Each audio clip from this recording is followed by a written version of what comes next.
Cabeza de Vaca was a conquistador.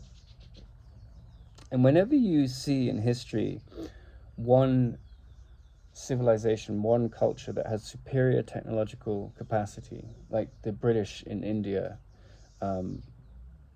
or the Spanish and the Portuguese in South America, what you tend to see is a sense of I'm better than you.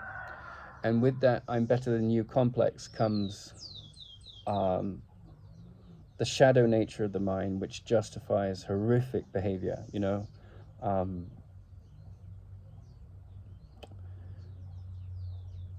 and often the ego supplies a reason to justify like those terrible behaviors, like the Germans, bitter from what had happened to them after the First World War, the reparations, they found a scapegoat to justify horrible acts. So it was the gypsies, the homosexuals,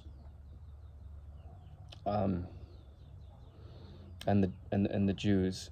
And now with the toxic aspect of the woke movement, it's white straight men. It's anyone that questions their judgments and say we're justified in our attacks on others. And there's always this cycle in the world that goes on. It will always go on until wisdom awakens in the individual. With Cabeza de Vaca, he arrives in South America and he gets shipwrecked. So there's always a humbling going on in the awakening of wisdom. He gets shipwrecked off the coast of the Caribbean coast, near Honduras, I believe, in the Mexican area of Latin America, and so he's in these islands, his ship is wrecked, and suddenly it's like, it seems like a catastrophe, but there's an awakening of wisdom going on at the level of function, not at the level of form. And he and his men become very close, and he is essentially a good man and a deeply wise man, or on the path to becoming one. And his humility takes him on a journey where he and his men support each other, and they build relationships with the local Indians.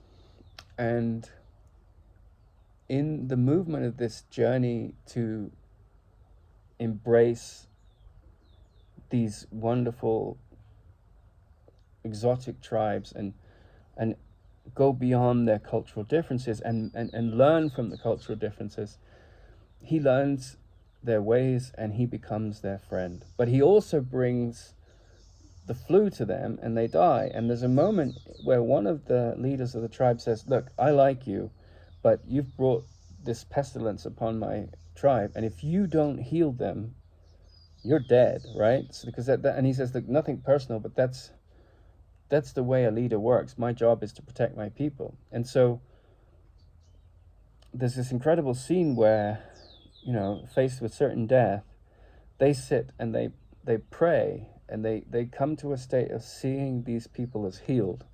And sure enough, they heal, right? This is the faith that this incredible journey this man goes on. And he writes these letters to the King of Spain, which have been translated by an American poet. I think his name is Haniel Long, from memory.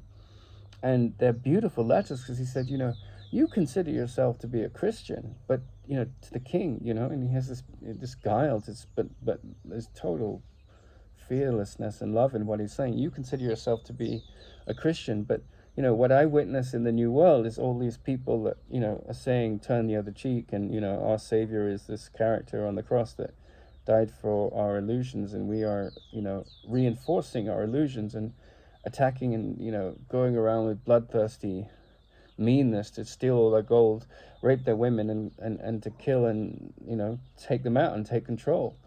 And he was this one voice of wisdom that didn't get listened to, that came out of this horrific experience. So that's why in the movement of the world, there'll always be the vested interest, there'll always be the authority figures that abuse their authority.